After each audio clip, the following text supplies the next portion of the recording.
You have heard fat is bad for you. You have to stay far away from it. But now there is this keto diet out there that people are eating fat so much that sometimes it gets you confused and you're like, is fat really bad or what? Well, stay with me in this video and your lady Salome is going to show you what are fats, what kinds of fats we have, which ones to eat and which ones to avoid. Stay tuned.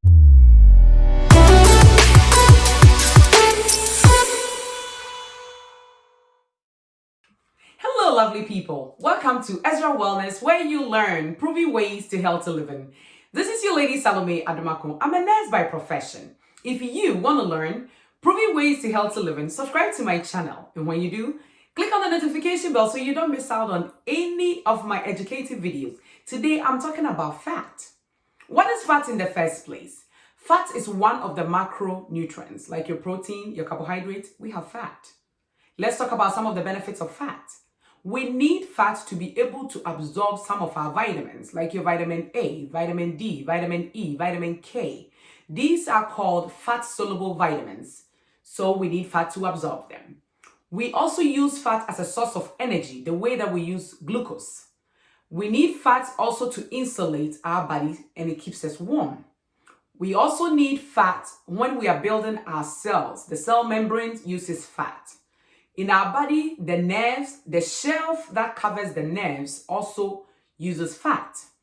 Also, we need fat to protect our heart, our brain. Our brain is made up of about 70% fat. So we need fat. We use fat also to help us maintain our weight. Because when you're eating and you add fat to it, it keeps you full.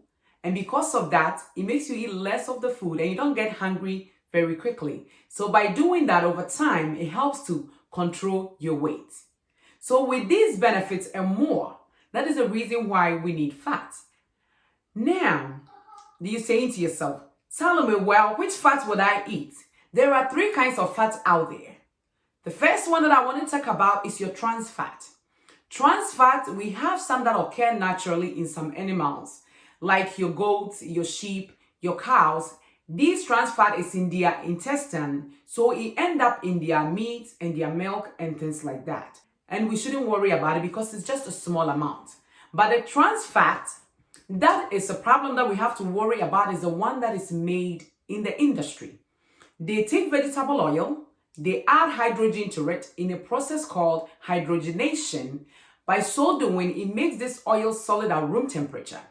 And what they do with this oil is that they use it in restaurant cooking, and they also use it in preserving foods that they put on the shelf and give the food a satisfying taste. Foods like your donuts, your muffins, your cookies, your crackers. You're talking about vegetable shortening, non-dairy coffee cream, and a whole lot of foods, deep fried foods that you buy out there from fast food and restaurants. All these areas contain trans fat. What studies have shown about this trans fat is that it lowers your good cholesterol and it raises your bad cholesterol. And by so doing, it puts you at risk of cardiovascular disease, stroke, and type 2 diabetes. And we know that cardiovascular disease is the number one cause of death among men and women around the world. So, because of this, Food and the Drug Board in the United States, FDA, had deemed that these trans fats was not good for human consumption in 2015. And after they said that, they went ahead in 2018 and put on the ban on the use of trans fat in foods that is put on the shelf and they use it in restaurants because of this health issue.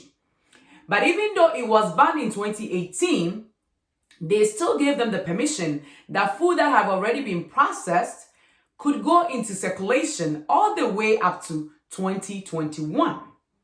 And because of that, you will find foods that are out there on the shelf that still contain trans fat. Another thing that came with the rule was that if a food also contains trans fat that is less than 0.5 grams, it could be labeled as zero trans fat. Now, this is out there. They have allowed them, it's still in circulation. Even though it's not good for you, It's been allowed to be in circulation. And then if it's less than 0.5 grams, it could be labeled as zero trans fat. So then what do you do as a consumer? You have to make sure that even though the product that you're picking in the store says zero trans fat, heart healthy, you still want to read the ingredients. If you see hydrogenated oil or partially hydrogenated oil, that means it contains trans fat. And that's one of my best friends will say, Salome, if I can't read the ingredient on that label, I'm not eating it. So that's it. If you see something that you're not able to read, please, you're better off staying away from that product because you don't know what is in it. So that is the trans fat. So the goal is you want to stay away from trans fat at all costs because it's not good for you. Then we move on to saturated fat. I know saturated fat have been demonized for so many years now. Over 50 years ago, this demonization happened. But what happened is that I read in the Seattle Times that since this demonization, also obesity and type 2 diabetes have skyrocketed because we replace saturated fat with carbohydrate and sugar. So, is saturated fat good for you? What I would say when it comes to saturated fat is that you have to know where it's coming from. Because we get our saturated fat from our beef, our lamb, our goats. We also get it from butter. We get our saturated fat from the product that also come from the cow, like your whole milk and things like that. We get saturated fat also from foods like your palm oil, palm kernel oil, and then coconut oil. So these are the sources of saturated fat. But with saturated fat, when you eat it too much, it could increase your bad cholesterol and decrease your good cholesterol too, and put you at risk. So what you want to do when it comes to saturated fat is you want to eat it in moderation. That means you want to eat it with the whole healthy diet. Let's say you use coconut oil in your baked goods and stuff like that. But I'm not saying go ahead and drink about 10 tablespoons of coconut oil like people are doing out there. No, you want to eat it in moderation because even too much of a good thing could be bad for you. And the other thing when it comes to your red meat and beef and things like that, you want to make sure where this beef is coming from. If it's a grass-fed, grass-finished beef, then it's good for you. You could enjoy it. But if it's coming from beef that ate corn, and we all know that cows, their food is not corn, that means to begin with, that saturated fat is already not a good fat. So you want to stay away from that kind of saturated fat. So when it comes to saturated fat, yes, you could have it in moderation, but make sure you know the source of your saturated fat. And because saturated fat has been so demonized, I know there's a lot of people out there that always look for non-fat. Sometimes you'd be better off with the whole fat kind of foods because the non-fat normally has been highly processed because they try to take away the fat. And to make sure that it tastes the same way, they have added something in there. So you better make sure when you're going for non-fat stuff, read the labels, see what has been added. It could be in too much sugar or too much of other names that you cannot mention. So just make sure that if you're going for non-fat, reading labels and knowing what is in there. Because most of the time, you are okay with your full fat so that you know you have to eat that in moderation. And the last fat that I want to talk about is your unsaturated fat. These are the fats that studies have shown that is good for the body, that we want to eat most of it as much as we can. So when it comes to the unsaturated fat, we have two kinds. The monounsaturated fat and the polyunsaturated fat. And these are big names that I'm not going to go deep into it. It's just the structure of the fat that is what gives it these big names. So don't worry about the big name, but what I want you to know is that the source that it comes from. And examples of places that you could get the monounsaturated fat is your avocado, your olives, olive oil, and then your nuts like your almonds and many more areas. And then when it comes to the polyunsaturated fats, we have two kinds of them that I want to talk about, which is your omega-3 and your omega-6. The omega-3 is needed for the heart because it helps with a lot of the activities, the rhythm of the heart, control blood pressure, and help with the blood vessels. And also, it helps with our brain. Because I told you before, our brain is made up of about 70% of fat. And mostly is the omega-3s. So we need it. And also, these omega-3 studies have shown that it decreases inflammation in the body. So we need the omega-3. But the part of the omega-3 is that they are essential. That means we have to eat them from our foods so that the body could pick them up. So where are the areas that you get omega-3? We get it from our fish and our plant source. The fish source, you get it from your tuna, your salmon, your mackerel, your sardines, your herrings, your anchovies, your cod liver oils, and places like that. You also get it from plant sources that are really high in omega-3s are your flax seeds, your chia seeds. However, the chia seeds also contains lectin, even though it's high in omega-3. But if you have other inflammatory conditions like arthritis and things like that, you want to replace your chia seeds with your flax seeds so that you get the full benefit.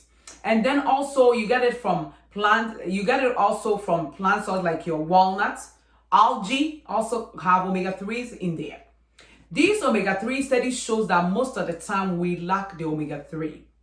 So if you're concerned that you're not getting enough of this omega-3, which study shows that we have to eat up to 2 servings of fish a week to be able to get enough of this omega-3, and you're not getting it, you want to talk to your doctor about adding a supplement, and he will guide you and show you exactly which capsule to take.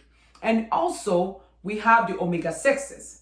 The omega-6, that one study says we shouldn't worry so much about not getting it, but worry about getting too much of it because it's found in a lot of places. Your green leafy vegetables, your beef, your poultry, a lot of the preservative foods out there contains omega-6. So actually we're getting too much of it, and too much of the omega-6 could also lead to inflammatory condition and cardiac issues.